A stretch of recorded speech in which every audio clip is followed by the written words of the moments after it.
Salut tout le monde, on se retrouve enfin pour une nouvelle vidéo. Ça faisait très longtemps, j'espère que vous n'avez pas trop manqué. Cette vidéo, pourquoi si longtemps avant de la faire? Simplement parce que je voulais attendre la reprise des championnats de football. Puisque cette vidéo, évidemment, comme tu as pu le voir dans le titre de cette vidéo, c'est par rapport au classement des clubs de Première Ligue. Et on va commencer tout de suite par la 20e place. Alors la 20e place, ça va être très simple, ça va être très bref. C'est Sheffield United, pour moi un promu qui est monté donc du Championship jusqu'à la Première Ligue. Content pour eux évidemment par rapport à leur parcours l'année passée.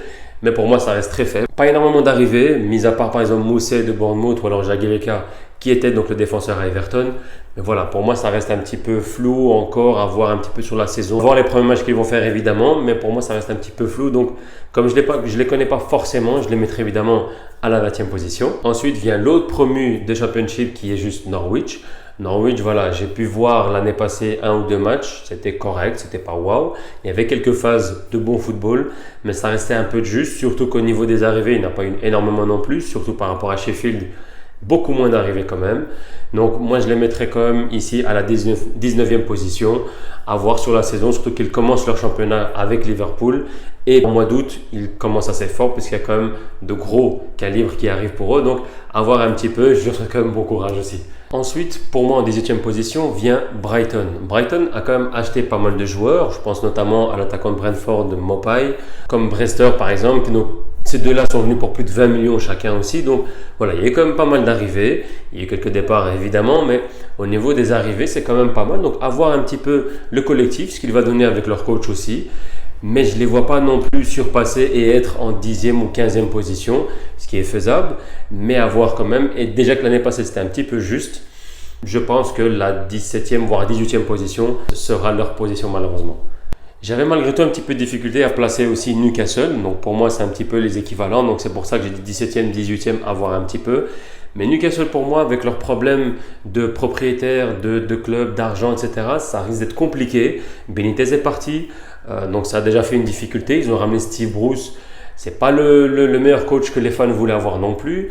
Ils ont ramené quand même un joueur, donc le Brésilien Wellington pour plus de 40 millions aussi. Et ils ont entre autres ramené Saint-Maximin pour 18 millions. Donc il y a eu des arrivées certes, il y a eu des pertes. Donc comme j'ai dit, Benitez, Ayos, Perez, etc. Mais voilà, à voir un petit peu ce que ça va donner aussi avec la tactique de Steve Bruce et la hargne qu'il a pu avoir à l'époque avec les autres clubs de Première Ligue. Donc il a une expérience, les joueurs aussi, donc ça peut donner quelque chose. Je ne les vois pas forcément redescendre en deuxième division, mais voilà, je les vois plutôt dans le bas de tableau.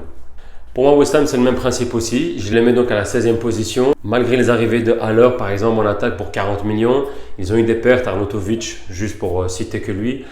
Voilà, malheureusement, Pellegrini peut essayer de faire ce qu'il faut. Il n'a pas forcément la bonne cohésion, la bonne équipe pour pouvoir exploiter justement et donc avoir une meilleure position dans le classement. Voilà, ça s'est vu par exemple avec City, avec les joueurs qu'il avait à l'époque. Ça se voit maintenant avec West Ham United.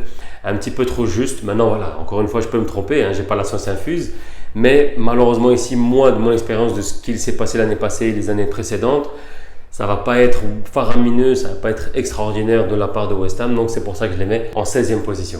En 15e position, je mets Burnley. Pourquoi Burnley? Voilà, ils ont une cohésion défensive, mais ils ne proposent pas énormément de choses. L'année passée, on a pu voir qu'ils ont quand même gagné des matchs, mais un peu à l'arraché. Donc voilà, donc c'est possible que ce soit une meilleure place que la 15e. Pour moi, ce qui m'étonnerait, mais à voir. Ils ont ramené, par exemple, J. Rodriguez. Ils ont perdu quand même Eaton, donc leur gardien. À voir. Sean Dyche, j'aimerais bien voir un petit peu ce qu'il va donner cette saison avec son équipe et la cohésion. Il a la plupart des joueurs qu'il a eu l'année dernière, donc à voir. Moi, je les vois plutôt la 15e position, ce serait déjà bien pour eux. Ils maintiennent quand même leur équipe en Première Ligue. Ensuite, en 14e position, je vois bien Southampton. Pourquoi? Déjà maintenant, ça fait plus d'une saison donc que leur coach allemand est arrivé. L'année passée, ils ont quand même eu une bonne cohésion, surtout en deuxième partie de saison. Donc moi, j'ai trouvé l'équipe quand même performante. Ils ont quand même gagné pas mal de bons matchs. Ils ont eu quelques arrivées. Ings, qu'ils ont signé finalement définitivement de Liverpool. Après, ils ont perdu Austin ou Matt Target. Après voilà, c'est des petites pertes encore, c'est pas énorme. Donc ils gardent quand même le noyau qu'il avait l'année dernière. Donc à voir, moi je les vois bien en 14e position. En 13e position, je me suis permis quand même de mettre Aston Villa. Pourquoi? Parce qu'en fait, au vu des transferts qu'ils ont eus, donc les achats qu'ils ont pu faire, J'ai trouvé quand même l'équipe assez bonne. Après, pourquoi je les mets là aussi, c'est parce que j'ai une pensée pour John Terry en tant qu'assistant coach. Avec l'expérience qu'il a évidemment, je pense qu'il peut aider l'équipe. Surtout que voilà, l'année passée, ça s'est bien montré aussi. Ça s'est bien vu quand ils ont remonté justement le championnat, quand ils sont passés en première ligue aussi. Donc voilà, ils ont ramené, il faut voir s'ils ne vont pas faire une Fulham bis. Donc ramener énormément de joueurs pour au final redescendre en deuxième division. Donc voilà, tous ces transferts qu'ils ont ramenés, comme par exemple Trezeguet, Douglas Luiz donc de City, ils ont ramené Wesley de Bruges, enfin voilà, tous ces joueurs-là, à voir la cohésion d'équipe, à voir comment ça va se dérouler, à voir les premiers matchs de championnat, comment ça va se passer, et ainsi de suite. Mais moi, je les vois quand même bien en 13e position. 12e position, Bournemouth. Alors, moi, je les vois bien quand même parce que l'équipe montre en fait qu'elle a un beau potentiel, qu'elle a de bons joueurs. Alors certes, ils ont perdu un ou deux joueurs, donc comme j'ai expliqué Mousset juste avant. Mais voilà, ils ont quand même ramené 2 joueurs pour finir à 56 millions d'euros. C'est pas rien non plus. Donc, leur coach est là, leur base est là aussi, comme Southampton déjà expliqué, leur noyau est toujours resté le même. À voir ce que ça va donner, mais moi je les vois quand même entre la 10e et la 13e place. Je suis étonné d'Eddie Howe, justement, de leur équipe, la cohésion, la tactique qu'il a. Donc voilà, il a de bons joueurs, il a surtout beaucoup de jeunes. À voir sur la saison ce que ça va donner, mais pour moi, la 2e position, c'est ce qui leur conviendrait. En 11e position, Crystal Palace. Alors, pas de gros changements évidemment dessus, à part la grosse perte quand même, je trouve importante, de Bissaka en back droit. Pas de gros changements, ils ont juste ramené McCarthy et re-signé Jordan Ayew. À voir, c'est une continuité de Roy Hodgson, il faudra voir ce qu'il va donner maintenant. Surtout que Zaha n'est pas parti finalement, vu lui qui voulait partir ou qui avait apparemment des offres. Peut-être à Chelsea l'année prochaine, qui sait. Mais quelque chose à voir sur la durée. Maintenant, je pense que voilà, c'est plus ou moins leur position en championnat. 10e position cette fois-ci, on arrive enfin au top 10 et donc on va commencer par Watford. Alors Watford, ils n'ont pas ramené de gros joueurs à part Ismail Sarr, si je me rappelle bien, qui était venu pour plus de 20 millions d'euros. Ils ont perdu un gros joueur, un des jeunes, mais en soi, pas de gros changements pareils. Xavi Garcia, moi j'aimais bien ce coach-là, il proposait un beau football, donc s'ils ont gardé les mêmes joueurs, ça peut être vraiment intéressant. Donc la 10e place, il reste au milieu de tableau, franchement, moi je les vois bien en 10e position. 9e position, Everton. Alors Everton, pour moi, c'est quand même une grosse surprise parce qu'ils ont ramené énormément de bons joueurs. Je pense à Moise Kean, à Iwobi, je pense à Sibide, le jeune milieu défensif avec Bamin. Ils ont re-signé André Gomez. Donc voilà, franchement, moi au niveau en tout cas du milieu et de l'attaque, ils sont couverts pour quasiment tous les postes. Malheureusement, pour la défense, ils n'ont pas pu signer. Je sais que l'entraîneur Silva voulait signer Zouma. Mais voilà, ici, c'est ce qu'il voulait signer. Il voulait un renfort défensif. Il ne l'a pas eu malheureusement. Mais donc voilà, malgré le départ de Idriss Gueye et donc Lookman, ils ont pu ramener Moise Kean et entre autres, comme je dis, Bamin et André Gomez par exemple.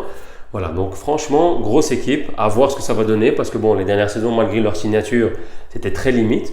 Mais moi, j'ai hâte de voir, c'est pour ça que je les mets comme en 9e position. En 8e position, moi, je vois bien Leicester. Avec leur coach Brendan Rodgers, franchement, moi, je trouve qu'il y a une bonne cohésion. Surtout qu'ils ont gardé Youri Tillmans, qui était très performant la saison dernière. Ils ont ramené Ayouz Perez, qui pour l'instant, en tout cas, dans ce qu'il a proposé dans les matchs amicaux et les matchs de pré-saison, il a quand même marqué. Ils ont signé dernière minute Dennis Pratt, l'ailier belge.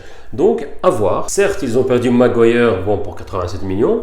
Ils ont perdu quelqu'un en défense. À voir si la défense va être toujours aussi solide que l'année dernière. Mais voilà, moi en tout cas, au niveau de l'équipe et des joueurs qu'ils ont, des jeunes, après voilà, ils ont toujours les Maddison, ils ont toujours les Vardy et autres. Donc franchement, j'ai hâte de voir ce que ça va donner et je pense qu'ils peuvent faire mal aussi. 7e position ensuite, moi je vois bien Wolverhampton. Wolverhampton, c'est un petit coup de cœur, je dirais, de l'année dernière parce que déjà, avec l'équipe qu'ils avaient, ils venaient de monter et ils ont un petit peu choqué tout le monde, je dirais, avec leur coach et puis surtout leur formation et les joueurs qui couraient non-stop, ils étaient partout. Donc voilà, là, ils ont quand même pu re-signer Jiménez. Ils ont signé aussi le jeune du Milan, Cutrone. Ils ont re-signé Dendoncker aussi, qui était dans Anderlecht, donc le jeune milieu. Et ils ont eu en prêt Valero. À voir ce que ça va donner aussi au niveau défensif, parce que Liga, c'est pas la même chose que la première ligue, mais quand même, il faudra compter sur eux l'année prochaine. Donc, comme j'ai expliqué, un petit coup de cœur, je les mets en 7e position, mais c'est possible qu'ils se rapprochent du top 5. De la 6e à la première place, voilà, moi c'était très difficile, encore une fois. J'ai pas voulu faire en fonction évidemment de mes coups de cœur, de mes préférences ou autres. J'ai vraiment essayé de voir en fonction du potentiel de l'équipe, en fonction des arrivées et des départs, en fonction de mes connaissances footballistiques. Donc voilà, moi c'est ça, donc m'en veuillez pas évidemment en commentaire s'il y a une équipe qui était mal placée par rapport à une autre. C'est mon classement de base, donc voilà, m'en veuillez pas encore une fois, soyez indulgents. Et à la 6e place, moi je mettrais Arsenal. Pourquoi? Parce que ok, donc ils ont eu Pepe en attaque, ok, ils ont ramené David Luiz, ils ont signé Tierney en défenseur gauche, et ils ont ramené en prêt Cabellos. Certes, c'est quand même beaucoup de choses que je ne pensais pas qu'Arsenal allait signer, malgré tout, parce qu'ils avaient un petit budget, ils avaient quand même de grosses attentes aussi. Pour rester dans le top 5 ou dans le top 6 en soi, ou essayer d'arriver dans les 3 premiers, il fallait qu'ils signent. C'est ce qu'ils ont fait, donc franchement, chapeau quand même à eux, malgré tout. Mais à côté de ça, ils ont donc perdu Iwobi, ils ont perdu Ramsey, ils ont perdu Koscielny. Voilà, donc c'est des petites pertes, certes, mais quand même importantes. À voir au niveau défensif, parce que pour moi, encore une fois, leur problème, c'est la défense. Socrates, David Luiz, à voir ce que ça va donner, mais je ne les vois pas non plus solides. Donc, pour moi, Arsenal, ça débutera bien jusqu'au Boxing Day, plus ou moins. Après, malheureusement, et comme chaque dernière année, Arsenal va commencer à descendre et perdre bêtement des points à cause de leur défense. C'est pas évidemment ce que je ne suis pas là pour critiquer autre, hein, évidemment, mais c'est juste en fonction des années précédentes ce qu'il s'est passé pour les clubs. Et là, ici en soi, je les vois bien en 6e position, dû au fait que bah voilà, leur défense, c'est pas non plus l'une des plus grosses et l'une des meilleures évidemment. 5e position, moi je verrais bien Manchester United. Pourquoi? Pas de gros changements, ils ont quand même un potentiel minimum avec leurs jeunes, mais pas de gros changements encore une fois. Et donc ils n'ont pas réussi à se débarrasser entre guillemets de Pogba. Ils ont juste acheté Maguire pour quand même 87 millions d'euros. C'est quand même énorme.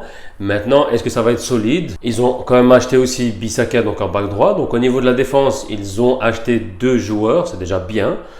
Mais c'est pas assez pour moi malgré tout.